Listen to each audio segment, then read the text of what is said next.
Welcome back to Moon Harbor Heroes. Today's issue is Sword and Sight, Issue 4, The Monarchian Candidate. On the cover, Claymore stands strong in the middle of the page, sword and shield raised and ready. Behind him, we can see Anagram sitting cross-legged with an array of tarot cards floating around her. Her eyes are glazed over and unfocused. In the bottom left-hand corner is a silver embossed logo in bold letters, Blockade.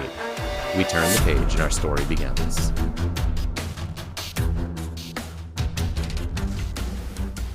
We see the next panel as we cut inside to Elizabeth Hansen's office.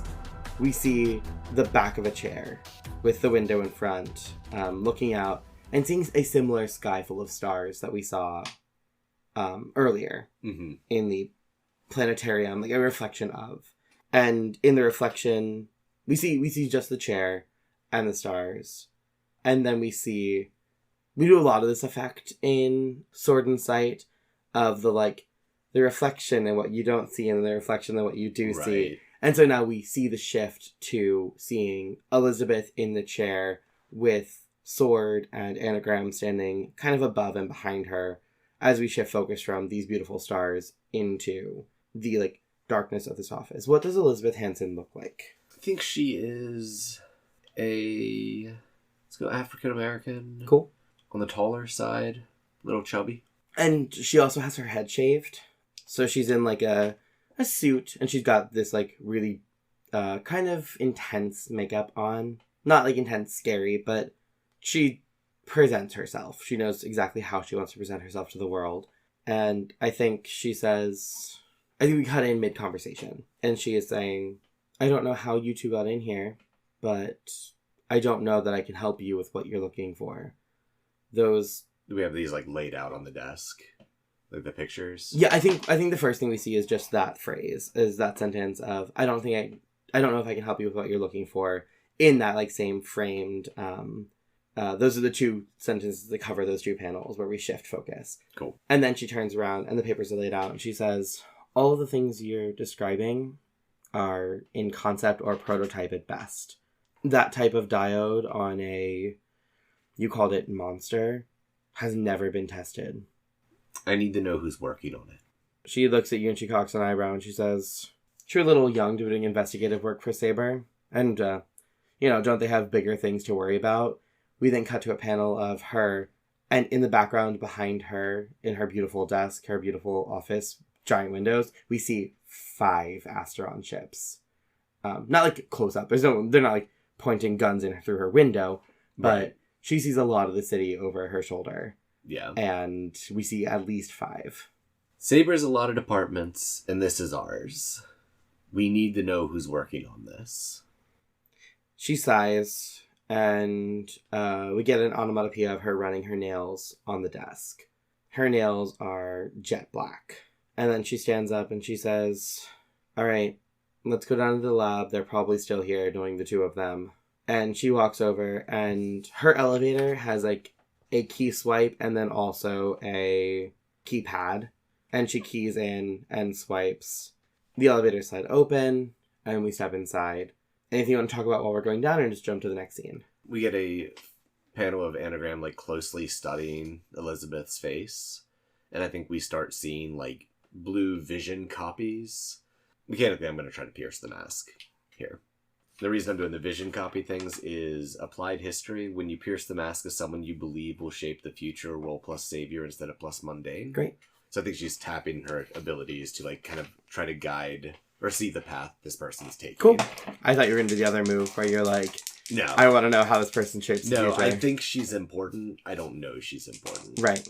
So that is plus savior. That's a 4. I think she turns and she looks at you and she says, so you're not in exactly Saber affiliated clothing. Are you new? She kind of glances at Claymore and grins and goes, we're incognito today. A small smile comes across Elizabeth's face and she's like, look, I was an eager young kid once. I did, frankly, dumb shit to try to be impressive. And a lot of those things paid off. But you gotta be smart, kid. I think that you are overzealous with what this mission can give you. I think you're overzealous with your ambitions to, impress Glacier. Annika and I go way back, and I don't think that you're going to impress her by skirting around the rules. And she is shifting your savior down and your mundane up. I'm rejecting that. Cool, go wild. 6.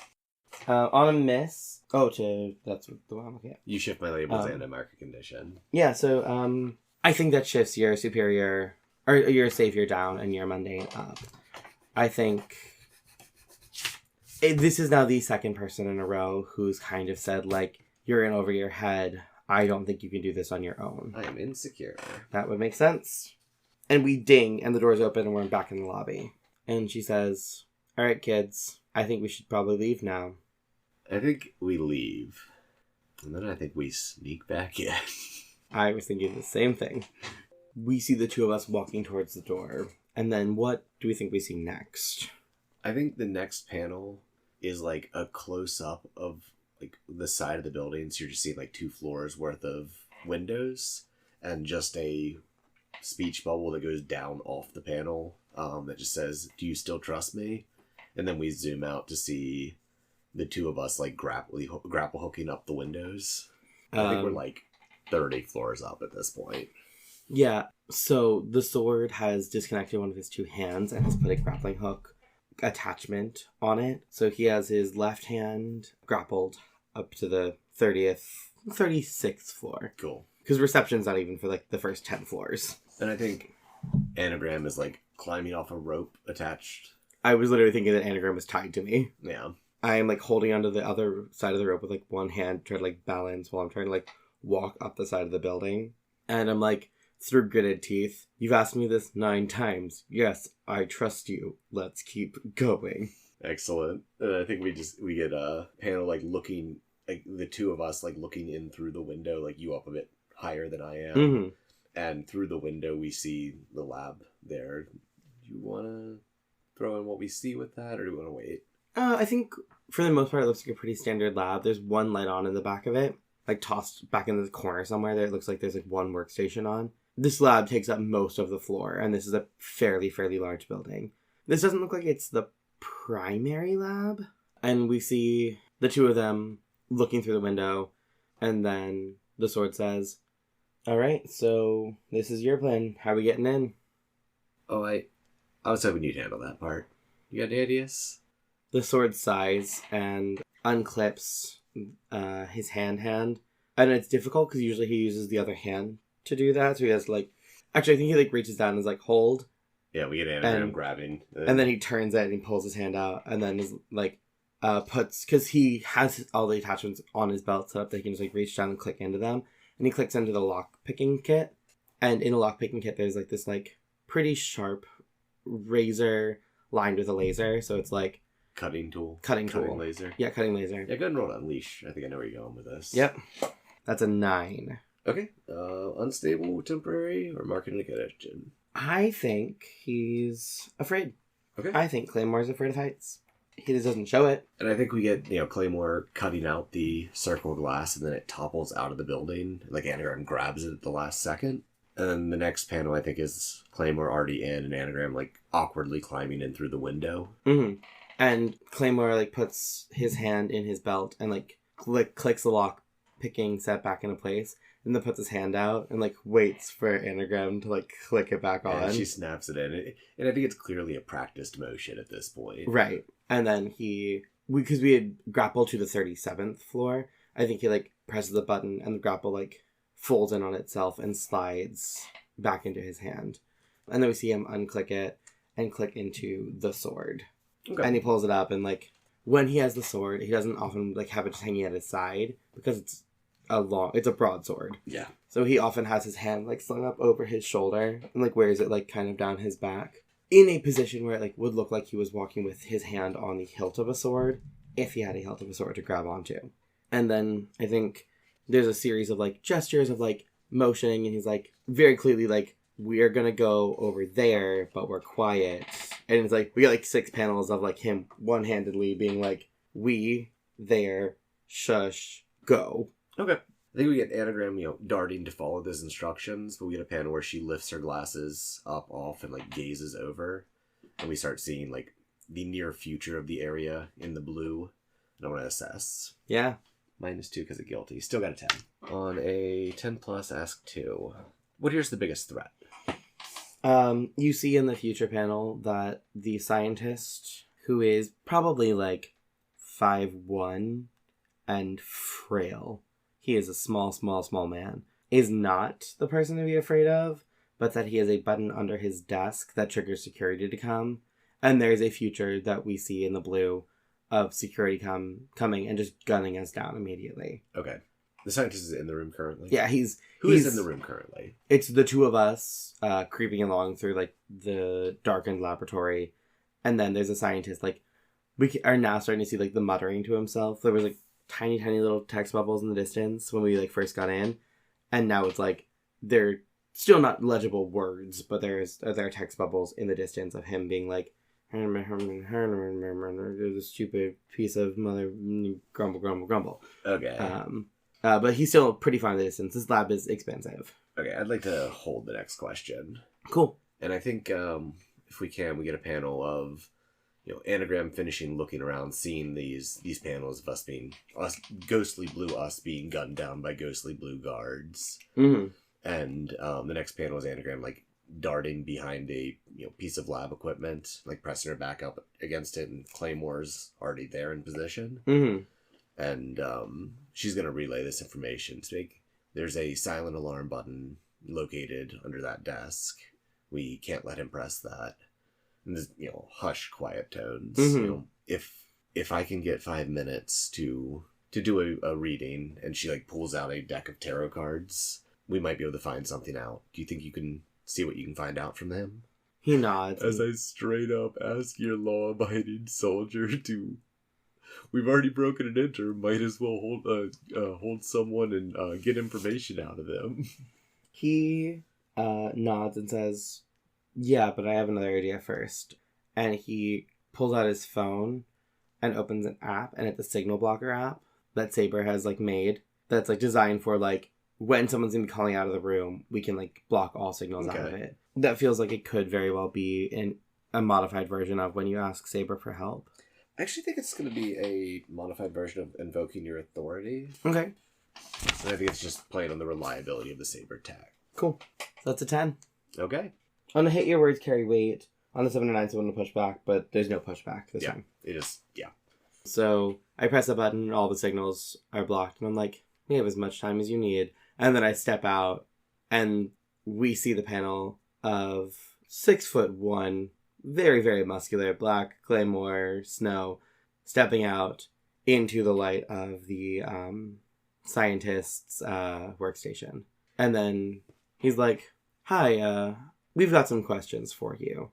And then he brings this sword around, and it glints in the light as he puts it on the ground next to him.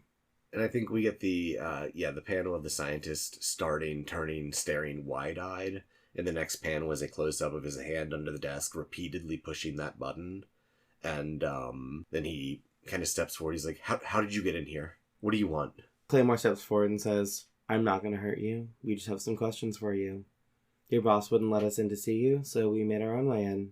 And he puts his hand out, and he's like, Claymore Snow, operative of Saber. And I think in the background of this panel, I think we're in a side shot where we can see all three, but Anagram still can't be seen by the scientist. Mm-hmm. Leaning behind that table, she's starting to lay down tarot cards in, like, an elaborate pattern in front of her. Great. Do you want to roll that move now, or do you want to hold for a second? I'm going to hold till, like... Yep. I think this is something that takes her some time. Cool. To, like, initiate. And he... So, sorry, you held out your... my mechanical hand, so the left hand, and says, Claymore Snow, operative of Saber. He takes a few steps back and says, security is going to be here any moment. You just need to leave. Turns to look towards the door, which I think the hallway is just, like, that energy saving, barely lit. Mm-hmm. And Claymore smiles and says, we are just here to talk. We're not here to threaten you. We don't want to hurt you. So I'll just wait for security to get here. And he sits, and he, too, looks at the door. What reaction are you trying to get out of him? I'm trying to show that I'm not worried. I'm trying to be like, I'm doing nothing in the wrong here. What are you trying to get him to do? I want him to relax and be like, I want him to be less upset about the fact that there's a stranger in here. I want him to like... Go ahead and provoke. Cool. That's an 11. He kind of looks at the door, looks down, obviously, at like where the button is under the desk, and then just takes a seat. He goes, what do you want? Why are you here? And I think there's still a good bit of distance between the two of you. Mm-hmm. I reach into the pocket of my pants and pull out a folded up piece of paper that I put on the desk and then like slide towards him. I only reach halfway across the desk. I'm not trying to like get too close to his face. And I'm like, if you look at that drawing, you'll see a diode that we both know is designed and made by Monarch. He tentatively reaches across and looks at it, and you see something flash in his eyes, and then he kind of like... Let's pierce that mask right there. Pushes the papers away and goes, I've never seen these before. Let's pierce that mask. Okay. That's plus... Mundane. And I have a -2 because I'm afraid. That's a 5. Okay. How could the scientist gain influence over you? I think I'm in a weird enough place emotionally that if he was just like, look, son, I imagine that, like, he... Like, taking on a very... paternal tone would probably get me in the right place. Okay. There is this moment of you scrutinizing after he says, I don't know what this is. Mm-hmm. And leans back. You can definitely be suspicious. It was suspicious. Mm-hmm. And then he kind of looks and meets your gaze, and then there's a definite shift in his posture from afraid to leaning more towards angry and almost indignant. Yeah. Claymore straightens up and stands up out of the chair and says, Saber has a lot of things going on right now. I don't want to have to get my superiors in here. The only superior that I have, the only person above me in this organization, is Glacier, who, as I'm sure you know, has her hands full right now. He stands up. I was gonna invoke my move. Oh, okay, sorry. So yeah, I've got a move for when you invoke your authority over civilians. Roll plus soldier. Yeah, go ahead. And that's me being like, that is a 11. On a hit, your words carry weight. He leans back and goes, I mean, yeah, okay. If you've got authority from your higher ups and have a warrant, I'll give you whatever you need. Sword leans a little bit closer and says, we both know that Saber doesn't need warrants. We're not affiliated with the police force. The city decided that it was best for us to work separately from the police force after all of the events from the 1990s when the police force was... He leans forward with the papers and goes, I was kind of being honest. I haven't seen these before. They're miles ahead of our current prototypes, but we're working on something like this. And Sword leans forward and says, all right, tell me more. He says, there's a small team of us, and then we cut over to Anagram, as Anagram is flipping a tarot card. Do you want to start that move, or do you want to just, like, acknowledge that move is happening? I want to lay out what that panel looks like. Pick a tarot card for her to have in hand, though. I know what the last card we see, if we see her flip multiple cards over. I think this is the last card she's going to place. So. Okay. Then I think I want to have you frame it, and then have the last thing we see of this be what this card is. Okay. So we see her, we see the panel is her with a card in her hand, but the way the shadow is hitting, we can't see what that card is. Yeah, I think it's a shot of her face, and she's holding the card facing her. Okay. So we just see the backs. And I think the backs of these are... This is the first time we've seen my tarot cards. Mm-hmm. So these are, like, obviously not commercial produced. They're ragged and worn and seem to be made of, like, a heavy parchment. They came from the far future past. Like, she does not have her glasses on, and her eyes are just, like, solid white with, like, mists of the blue spinning in them. And then she goes to place the card down, and there's, like, this elaborate laying out of, like, 20-some cards in a geometric pattern in front of her. And she places this last one right in the middle of it. And the last card that is placed down is the Empress. And as the Empress hits the floor... it's placed upside down. It's placed upside down, and as it hits the floor, we hear the door open, and the voice coming in from Elizabeth Moss, Elizabeth Hansen, who says, Artie, I just wanted to give you a heads up. There were some kids around asking about the project, and they said, and then it gets cut off, and then we cut away from Anagram. And I think we cut to Scientist or Artie and Claymore, and I assume Claymore jumps to their feet right here, or... On a scale of 1 to 10, how intense do we think what we just learned was about what the diodes are doing? I don't think it's that intense. Cool, I don't either. So yeah, I think that he has turned. I don't think he's, like, gone full defensive. Like, there was never, like, a grabbing a hostage, like, holding the sword to Artie's neck. I think he's just standing, sword, like, pointed forward, and his hand has been unclipped, and he's reaching for something else on his belt. Okay. And we get the Elizabeth. It cuts back to Elizabeth. Sorry, I think in the side of that panel, while Claymore's attention is drawn, we see Artie shoving those papers into his the pocket of his lab coat. Okay. And like skirting out like away from Claymore. And then we cut to Elizabeth, and she just stares for a moment. We get like this just deadpan. She's very still. And then the next panel is just a walkie-talkie at the mouth, and just we have a intruder alert at 36, floor 36. And what do you do? I think we see him go to click in as she brings the walkie up to start saying the words. We see a panel like kind of cut in on the side of him going to click in to the spot where the taser usually is, but he gave the taser away and has not had time to stop in at Saber to pick up a new one. So he like goes to click in and it's not there. And we see him really quickly like rethinking. And then I think the next panel is Elizabeth, again, standing stock still with the walkie-talkie at her side, and then just red alarms flashing behind her. And she just steps away, walking away from the door. She's walking like back the way she came? Walking back the way she came, and then we're hearing heavy boot steps coming down the hall. I think that when the alarms start going off, I think we get the like close-up on Claymore's face. We see her and the alarms. Close up on Claymore's face with his, like, looking at the periphery. And we see Anagram, who is still in the process of, like, reading these tarot cards. And I think in front of Anagram, we're starting to see a swirl of blue and then, like, the vague shape of the monster form taking form in maroon. Nothing distinct yet. Cool. And I think if Claymore looks, that's visible.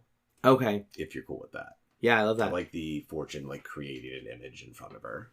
Claymore looks over, sees that, and this is the first time that Claymore has seen her do actual magic, and is like, and then realizes that that's not done yet. He can tell that that's still in process, yeah. And so he steps. Anagram has clearly not reacted whatsoever. Mm-hmm. She's tuned out. He steps into the main part of the room and clicks his hand. We see him step out into the open with his sword, again, as if it was being handled with two hands, but like he has one hand holding his wrist and the other hand extended with the sword extending in front of him. In a very classic, like almost medieval kind of battle position. Yeah, like slightly the shield glinting off his back. Yeah. Knees slightly bent, feet apart, ready to like if he needs to launch forward or launch back, he's kind of in a position where he can do any of the above. I just want to point out the light effects in this is that we have like a forward like red lit glow, and then like a blue and maroon backlit glow from Anagram. That's fun. Some like crazy good looking colors in these panels. Yeah. And then we cut to like an over the shoulder shot, and coming around the door we see several like 4 immediately. There's definitely more behind them. I'm gonna describe their clothing. Yeah. The guards look like they've got like a leather. They each wear like a leather trench coat with some sort of black pant underneath. Black leather boots. Like black leather gloves. Like black leather gloves. Skin showing. No skin showing at all. The underneath the trench coat was probably some sort of like turtleneck or black leather bodysuit that goes up into this helmet look. The like one of those helmets that are shiny all the way across with the glow from the mask part of it glowing in like the shape of a monarch butterfly. And one of them levels a large, very square muzzled black futuristic looking rifle at you, and the others have smaller large pistols. Yeah, so I think that we've established that the way the tower shield works is that it can either be clicked into or it can just be grabbed. Right. So I'm going to reach up, and the tower shield is essentially on a pivot. So I grab it and pivot it over and bring it down in front of me. So it kind of like slides up and down and like lands in front of me. Okay. Over my shoulders. And then I think we get a couple panels of you just deflecting these blasts from the pistols. Mm-hmm. And the guy with the large gun is being flanked by the others, and he's moving forward. And then he lifts his gun and fires, and it's this large bolt that splits into four into a giant net flying towards you. It's definitely a big enough area you can wrap all the way around you, like shield included. What are you doing? We see a quick moment of him like looking over really, really quickly to be like, is Anagram still? Yep, Anagram is still. So he throws the shield forward, not offensively, but hoping to like catch the net, and like have the net wrap itself around the shield. So he throws the shield forward to catch the net, and then he's going to jump over the shield, sword drawn, ready to cut the gun. Okay. I'm just going to have you roll to directly engage. Do you have a move for that? Oh, I do have a move for that. I'm going to use more than a shield. When you directly engage a threat by heading directly into danger without regard for your own safety, roll Savior instead of Danger. There's some pretty negative repercussions for if this goes badly, but Cool. My What's your Savior at? Savior's at a +3, and I have a -2 for So it's a Angry. +1. So it's a +1. It's a 3. On a miss, your focused attack leaves someone in grave danger. The GM will tell you what it takes to keep them safe. You leap towards them, and we get several panels of you dodging laser blasts and expertly slicing through, several guns. We have many more of the security force moving into the area. I have an idea. I'll tell you how, when I do put someone in danger, you tell me how I can fix it, to protect them. I throw the shield, and then I'm dodging the laser fire, and as I bring my sword down to cut through one of the guns, the sword clearly reflects the blue and maroon light from Anagram's magic, which is now significantly brighter and in pretty much full motion now, and reflects the light right into the primary guard's eyes. Okay, yeah, and I think that guard steps to the side while you're occupied with one of the others, levels his rifle at Anagram, and then says, "Stop or I'll shoot," to sword. Mm-hmm. And I think you want to cut to Anagram? Mm-hmm. Okay, so, out of this world, the thing I just got. I like taking advancements and immediately use them, and it's my aesthetic. When you plug into the cosmic aether and tune out this world, roll +Freak. I don't actually have a great +Freak. 8. On a hit, you come to a new, interesting insight about your current problems and situation. The GM will tell you what. The current problems and insight, do you want that to be the fact that there's someone pointing a gun at you now? No. Or this was all focused around Glacier. Yeah, you saw, based on knowing it was Monarch power, based on knowing you were just starting to fade out as we heard these are far years ahead of where we are. You realize that these were diodes that are designed to literally change the brain chemistry and to essentially activate a unknown gene in particularly superheroes, mutants, superheroes alike. And it's essentially a gene that was designed to bring dormant superheroes into awaken dormant superheroes, but when used on heroes who are already awakened, triggered basically a loss of humanity. I have a suggestion for a couple panels to show this, in the future images. I think we see vague shapes, so there isn't purely identifiable people. We see a couple of these experiments happening, and most of them resulting in death, and then a couple going on with obvious mutations, and then you cool if we end it with a panel of Glacier being strapped in, and then it cuts I cut back to the real world before that. Mm-hmm. Okay, cool. And I think as you cut back, the last thing you see as you cut back is the smoke in front of you, which has been about 50-50 maroon blue. It's just overcome by the maroon creature arching up, and then we hear the "Stop or I'll shoot," and it breaks. Excellent. And then I think we cut back to sword. Mm-hmm. What do you do? I stand down. I have my sword, like, mid-slicing through a gun, and I, like, while it's still, like, in the air, unclick it and let it fall from my hand, and I'm like, don't shoot her. She didn't do this. This was me. I think he turns his, the large net gun back on you and says to someone behind him, behind you, cuff him. I turn and I say, that's probably not the most effective use of your time. And then I hold up the fact that I don't have wrists.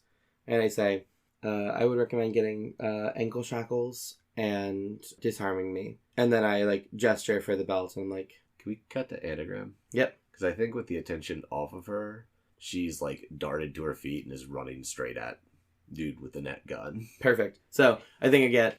your best course of action would be to get some ankle shackles and to disarm me. And I look down and don't see what happens next. Okay. And I think we get Anagram just running through, just swinging a punch straight at the guy's face. Go ahead and roll to directly engage. Are we entering battle against the dangerous foe? We are now. Let's do it. I'm at 6. Okay. Do you want to spend... Let's enter battle. Okay. So we have one team already. Mm-hmm. Who's the leader? I think I am. I think so too. What's your goal? Protect Anagram. So not the same goal. Anagram's goal is to get out. To get both of us out. I'll say it's close enough. I do not have influence over you anymore, so we don't get that at a team. So we're at 4 now. 4 total, counting the one from earlier. Do we trust them as leader or any member of the team? I don't. Do you? I don't. I don't mistrust you. I just don't know that you can handle it. But it's not a mistrust thing. Okay. It's a lack of belief. Are we ill-prepared or off-balance? I think so, yes. I think so. So that puts us at 3 team total. Unless you take a condition. It puts us at 3 team total. I already have 2 conditions. As I look down, I look at my sword, which is on the ground. I see the reflection of Anagram jumping. And I immediately grab the other hand off my belt and throw it at the guy with the gun to distract. Can I roll with that in a different way? Yeah. Okay. So I think you throw the hand at the guy with the gun, and then Anagram swings early and punches the hand, and it speeds it up, going at the guy's face. Oh, I cool. want to punch your fist into his face. Nice. So that brings it to a 7. That brings it to a 7. So on a 7 to 9, Choose one. choose one. There's a list of them. I am going to take something from him. What are you taking from him? His hold on his weapon. I don't expect to get his gun. I don't want him to have his gun. Yeah, so I think the hand is open and outstretched because it's not like it doesn't have any motor skills when it's not connected. And you hit it, and so the open hand is kind of like smacks and kind of almost clenches on because it just kind of like hits and conforms to the face. And I think it like hits him in the eye. He like flinches and drops the gun to the ground. Anagram, what do you want? We can keep with you for a sec. What do you want to do? I did not resist or avoid their blows. I think it was an accidental blowback. I think he, as the thing hits him in the face, he just kind of rears his head back and knocks it into like the side of your head. I do think you go ahead and roll to take a powerful blow. Okay. It's an 11. Okay. What do you want to do? I'm going to struggle past the pain to mark 2 conditions. Okay. And I'm also going to give ground. My opposition gets a opportunity. I do think this causes like some damage. Like we get some exposed wiring in Anagram. Like we get a panel of her looking down.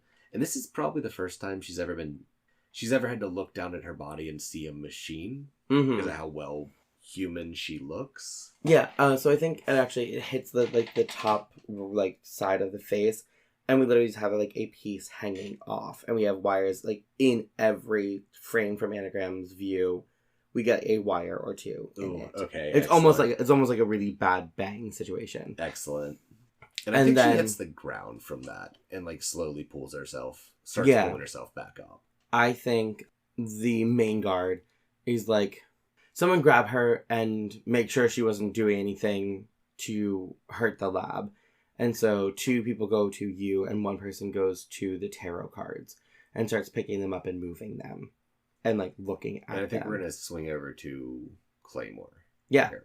So what do? You got the immediate attention of like the guard right next to you, but you haven't been cuffed or anything yet. But right. The attention's pretty divert at this point. I'm gonna grab the saber badge that I have and I'm gonna hold it up and be like, We are saber operative, as I need you to unhand my partner at this moment. I don't want to have to bring Glacier into the situation. I know that your boss... roll. Yeah. It's a 7. And what is that? On a 7 or 9, someone will push back against your instruction or orders sooner rather than later. My words carry weight, though. All of the guards immediately around you kind of take a step back. It almost seems like an unconscious step back and kind of look at the leader of the group. He raises his gun at you and says, well, then we don't need you telling Saber what happened here, and fires. It's the net gun. What are you doing? I'm going to let myself get caught. Oh? Okay. And then I'm going to smash my cell phone. Okay. So it's in my mechanical hand, and I just crunch it. And then I say, Anna, press the button to upload all audio to the cloud. Why don't you go ahead and provoke? That's a 2. As you say that, the lead guy turns to look at Anagram. There's obvious concern in his eyes. And then the net wrapped around you just sparks with electricity. You're brought to your knees. Just go ahead and mark a condition. And you're very shocked and stunned right now. Cool. I'm going to mark guilty. Anagram shouldn't have been in the situation. And my whole thing is I want to protect her. Okay. The guns are trained on Anagram. The Point. 2 guards who were about to grab her when Sword said that all took a step back. So she's now got probably a good 4 seconds before they can grab her. Hey, and she's holding up the device from before that was tracking her. Mm-hmm. She holds it up, like threatening to push a button on it. Mm-hmm. What does the lead guy do? I think he falters. I think he says, wait, no. And then Anagram wants to do something ridiculous. Because I'm peering into the future. I want to throw this thing. Mm-hmm. And in throwing this, I want to start a chain reaction, have it, I want to hit this guy with it. Mm-hmm. And I want to start the sprinklers off with it. And I want to zap the shit out of everyone around Claymore from that electric net. Go ahead and roll to unleash your powers. That's a 4. So you throw it, and there's a bunch of ways this could go right. We see several of the blue futures where this goes exactly perfectly. And so we see, the panel of it arcing in blue, hitting him, his gun goes off, hits the sprinklers, and everyone is down. We see the panel where it hits the sprinklers, the water goes off, everyone is shocked, and then the thing falls and hits him from the ceiling. And then we see what actually happens, which is that he catches it. And he looks down. However, his hand has pressed a button. You start getting, lines of computer code across your vision. I don't know what button he pressed, but something is happening there. Okay. And I do think you rolled to take a powerful blow there. 9. Okay, what would you like to do? I think Anagram hits her knees, and we get, through her vision, we just see almost nothing of what's going on around. It's just mainly this code obscuring all her vision. Mm-hmm. And she yells out, Claymore, I need your help. I'm going to try to provoke. I'm provoking someone. It's not foolhardy, though, is it? No, it's going to be foolhardy. Is it? Yeah. Okay. 10. Great. Go ahead and let's add the team to the pool. And I'm gonna put my feet on the ground on either side of the net. The net, because it is wire, there is some gaps there. So I'm put my feet in 2 of the holes and reach forward, click the sword in, and just swing the sword up and cut the net in half. Okay. I think that just happens. Cool. And with a shower of sparks all around me, I'm out of the net. And then I think the next thing I do is I rush towards the guard and try to knock the device out of his hand with the purpose of getting it back to stop what's happening too. I think the best way to go about that is Defend. directly engage. Oh, okay. Think that's without regard for my own safety, or do we think that I roll? What do you think? I think once I'm this far into a fight, everything's without regard for my safety. I mean, this is specifically supposed to be foolhardy. Right. Cool. Yeah. So, I'm going to roll plus savior instead of danger. That's a 9. I choose 1, right? I think I'm going to help. Okay. I think as Claymore's running and the guard's attention's drawn to Claymore, Anagram lunges forward and grabs the guard's foot and shakes him a bit, pushing up to a 10. Cool. Take something from them and resist or avoid their blows. Okay, So tell me how that looks. Yeah, I see her grab, and so he gets momentarily distracted. So I take my elbow and elbow him in the face. So his head knocks back. And then I grab the disc. And then I, slide on the other side of him. So you're on one side and I slide on the other side of him. As he, I think this knocks him out at Oh, the end of this. Yeah. great. Then I don't need too much worry about resisting the blows. I hit him. I do have superhuman strength. I hit him in the nose, and he stumbles backwards. And I want to resist or avoid the blows from the other people. Can I do that? Yeah. As he's falling, I'm just gonna grab him and sword to his neck, and be like, "Now, I'd like everyone else to drop the guns, please." They do so. And then I'm gently going to put him down and say, And I think while you're putting him down, Anagram's climbing up the other side of you, using you for balance. Mm-hmm. "My friend and I will be leaving now. We will tell Saber exactly what happened tonight. So feel free to submit a report if you'd like to as well. Again, as I said to Artie, our scientist, my name is Claymore Snow. I am a operative from Saber. My identification number is," he says his identification number, and we'll need those tarot cards back now." And then he holds his hand out for the tarot cards. And I think we get a guard handing them over, and then Anagram snatching them out of your hand at the same time they're put into. Mm-hmm. And then he says, "Would you like us to go down the side of the building, or can we take the elevator?"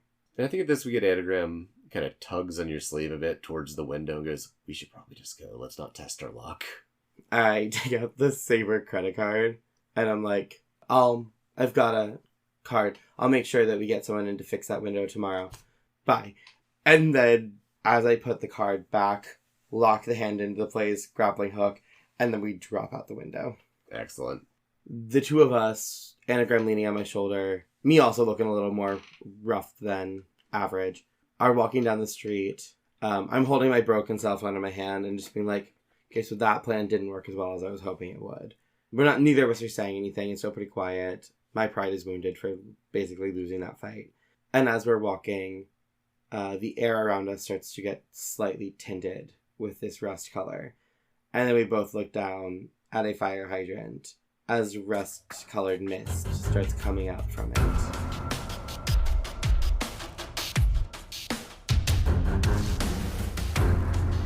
Moon Harbor Heroes is produced by Anthony Sheets and TP Hugh, and edited by Anthony Sheets. Anthony can be found on Twitter at Icy New Year or at icynewyear.com. T is the host of Incubator on Air, a new play podcast available on iTunes, Stitcher, Spotify, and Google Play. They can be found at T Huth Playwright on Twitter or TPHuth94 on Instagram. Anagram was played by me, Anthony Sheets, and the sword was played by TP Huth. Music for this issue was Hitman by Kevin MacLeod. A link to the license and his website will be in the show notes. Our logo was designed by Beautiful Beasties. She can be found on Instagram at beastly.doodles or on Patreon at patreon.com/beautifulbeasties.